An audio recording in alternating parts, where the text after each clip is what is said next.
उस सिकंदर को एक मुट्ठी मिट्टी भी नहीं ले जाने दूंगा भारत से। बहुत फिक्र है ना तुम्हें इस मिट्टी की। अब सिकंदर इसी झेलम के पानी से तुम्हारी सरजमी की मिट्टी पर फतेह हासिल करेगा। महाराज पुरुषोत्तम की, महाराज पुरुषोत्तम की, महाराज पुरुषोत्तम की, महाराज पुरुषोत्तम की, महाराज पुरुषोत्तम की, महाराज पुरुषोत्तम की, महाराज पुरुषोत्तम की।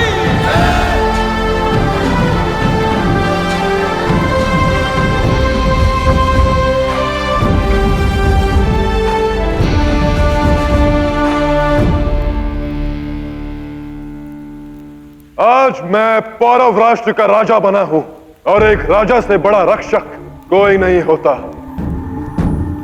एक राजा का सबसे पहला कर्तव्य अपने राष्ट्र की रक्षा करना होता है,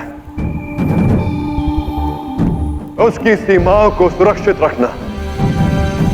पर इस समय हमारी सीमाओं पर एक भयानक संकट मंडरा रहा है, जिसकी झलक आप सभी ने कुछ समय पहले देखी। अलेक्जेंडर, जो सिकंदर के नाम से भी जाना जाता है, वो सिकंदर हमारे देश पर अधिकार करना चाहता है और उसके लिए वो किसी भी सीमा तक जा सकता है। अपने सामने उठी हर एक उंगली को वो सिकंदर तोड़ने की मंशा रखता है। पर यदि ये उंगलियां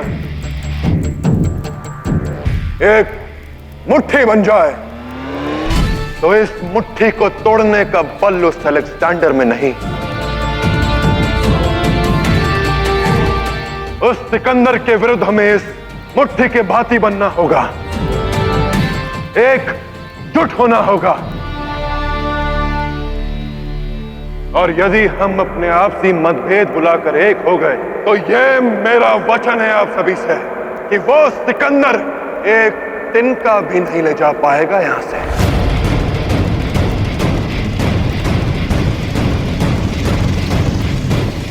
आप भूल रहे हैं, वो कोई साधारण सैनिक नहीं है, वो सिकंदर है। उसने मिस्र से लेकर फारस तक अपनी विजय पताका फहराई है। हम कैसे मान लें कि आप सिकंदर को रोकने में सफल हो जाएंगे? हम क्यों एक अनुभवीहीन राजा का विश्वास करें? हम कैसे साथ दें उसका जिसकी धमनियों में भले ही राजसी रक्त है, पर मन और अभ्यास से जो एक दस्यु है।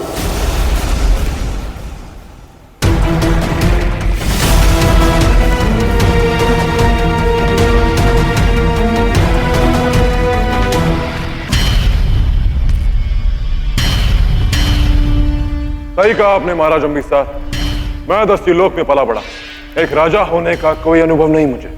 पर आप शायद ये भूल रहे हैं कि इसी दस्यु ने दरायस नाम के रोग को भारत से उखाड़ फेंका था और फारस जाकर उस अलेक्जेंडर की गर्दन पर तलवार तान के उसको चेतावनी दी थी। अब आप मुझे दस्यु समझे या राजा, मेरा निश्चय अधिक है। मैं किसी भी विदेशी को अपने देश पर अधिकार नहीं करने दूंगा, फिर चाहे उसके लिए आप मेरा साथ दें या ना दें।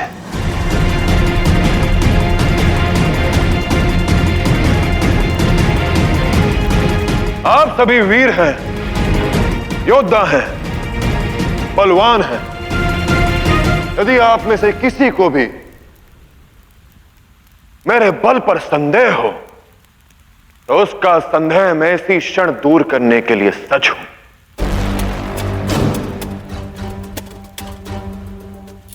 ललकारता हूं मैं आप सभी को, निकालिए अपनी तलवार और कीजिए द्वंद मुझसे।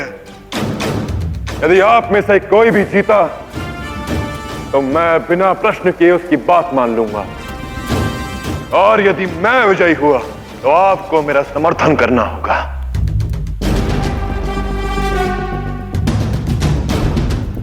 स्वीकार है?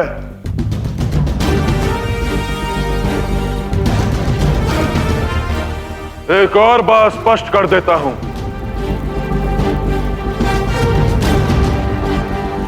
तक्षशिला का अध्याय मैं भारत में दोहराने नहीं दूंगा। यदि मुझसे द्रोह किया तो क्षमा कर भी सकता हूं, पर यदि देशद्रोह किया तो स्वीकार नहीं होगा।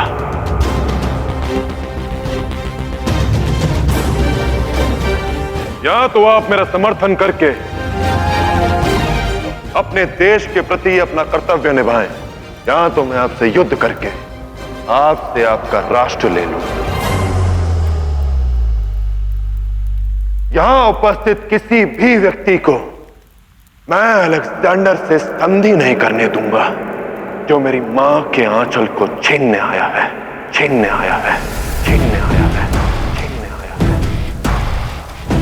है। एक अतिथि को भेंट दे रहा हूं और एक शत्रु को परास्त करके उससे वापस छीन लूंगा।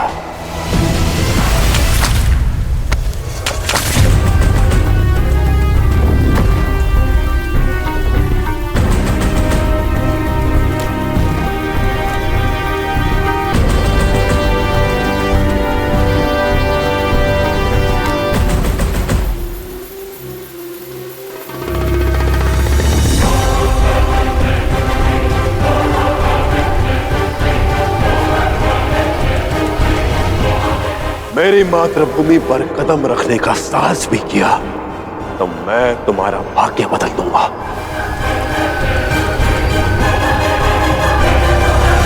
यह अंतिम अवसर है आप सभी के पास। किसी के मन में कोई संशय या संदेह हो तो अभी दूर कर ले।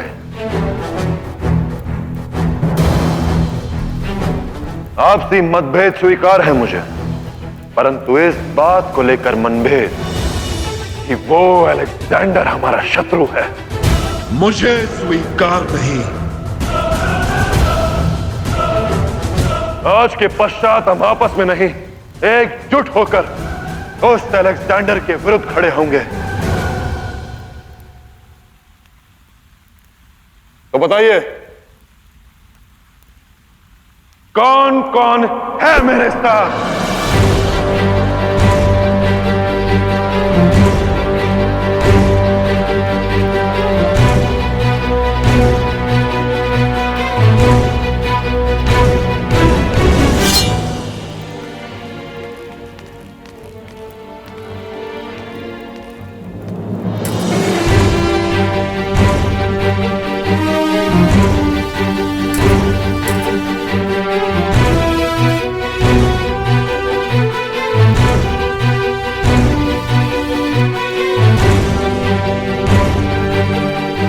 इन सभी का निर्णय आपने देख लिया। अब आपका निर्णय क्या है महाराज अभिसार?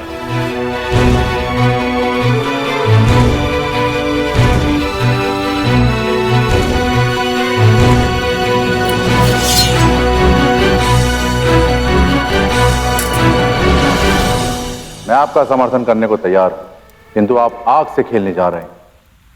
अलेक्जेंडर का सामना करना कोई बच्चों का खेल नहीं। बचपन बीते हुए तो युग बीत गया है महाराज। अब तो मातृभूमि के लिए सर काटने और कटाने का खेल खेलना।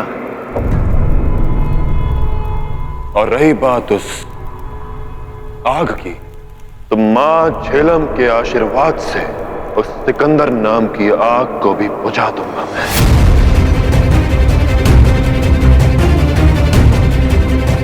कह चुका हूं, उस सिकंदर को एक मुट्ठी मिट्टी भी नहीं ले जाने दूंगा भारत से।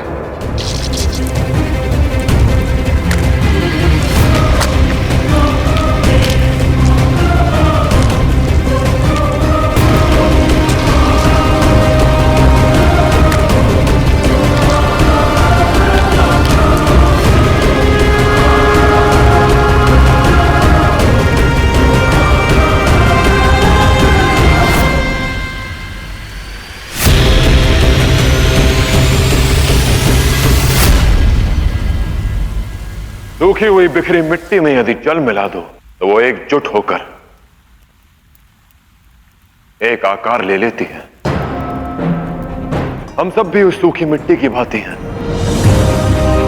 जिसमें राष्ट्र प्रेम और एकता का जल मिला दो तो भारत के वास्तविक रूप का आकार ले लेगी।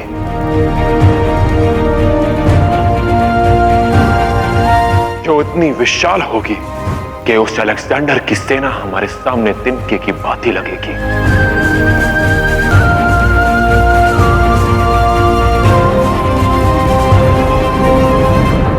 मुट्ठी बनेगी तो युद्ध करने में आनंद आएगा।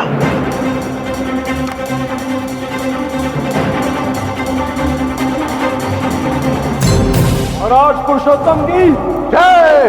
महाराज पुरुषोत्तम की जय। महाराज पुरुषोत्तम की जय। महाराज पुरुषोत्तम की जय। महाराज पुरुषोत्तम की जय। महाराज पुरुषोत्तम की जय। महाराज पुरुषोत्तम की जय। तुम्हें आभास नहीं पुरु कि तुमने कितनी बड़ी भूल की है। नरभक्षी बाघ को जीवित छोड़ने का अर्थ है महाविनाश। अलेक्जेंडर अब दुगनी शक्ति से आक्रमण करेगा, जिसका सामना करने के लिए कदाचित तुम तैयार नहीं।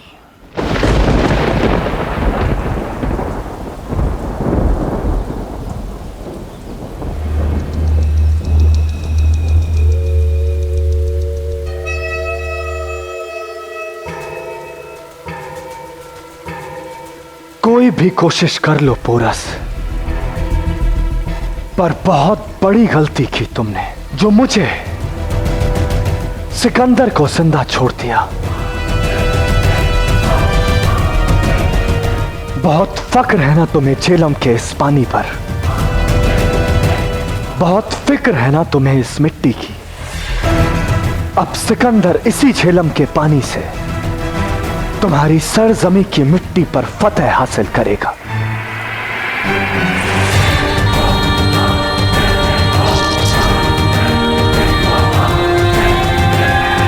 तैयार रहना पोरस, मैं फिर से आऊंगा।